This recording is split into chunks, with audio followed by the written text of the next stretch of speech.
কোনো recipe viral হলো না এবারের রমজানে, এটা নিয়ে অনেকের আফসোস। আবার কেউ কেউ আপাকে দায়ী করছে যে আপা দেশে নেই, সেই জন্য কোনো রেসিপি ভাইরাল হলো না।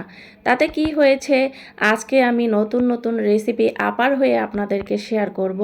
তো এখানে আমি কিছু কচি সবুজ টাটকা ঢেঁড়স নিয়েছি, এইভাবে ফালি করে চিরল চিরল করে আর পাতলা করে কেটে এখানে আস্ত করলা নিয়েছি।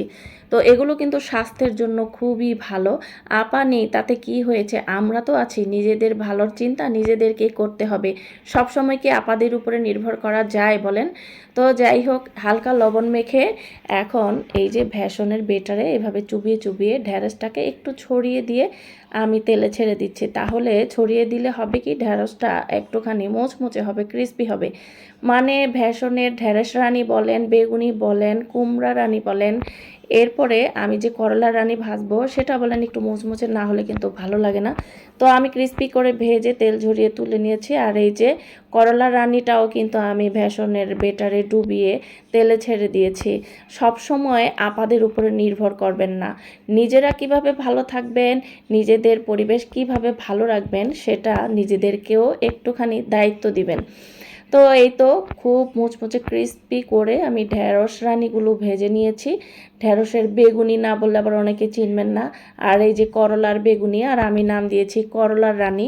তো এইটা কিন্তু স্বাস্থ্যের জন্য খুবই ভালো। এই করলার রানি মূলত আমার জামাইয়ের জন্য ভেজেছি, কারণ আমার জামাইয়ের একটুখানি প্রেশার হাই আছে। তো এই তো আপার রেসিপিও কিন্তু আমি মিস দেই নাই। আপার যে রেখে যাওয়া রেসিপি কুমড়ো রানি, সেটাও আমি ভেজে নিচ্ছি।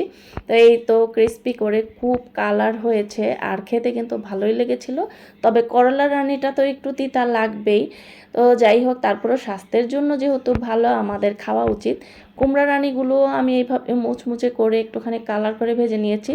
যাই বলেন না কেন, কুমড়া রানির রেসিপিটা আপা কিন্তু দারুণ দিয়ে গেছে। এটা খেতে আসলেই অনেক বেশি মজার, বাচ্চারাও খুব পছন্দ করে।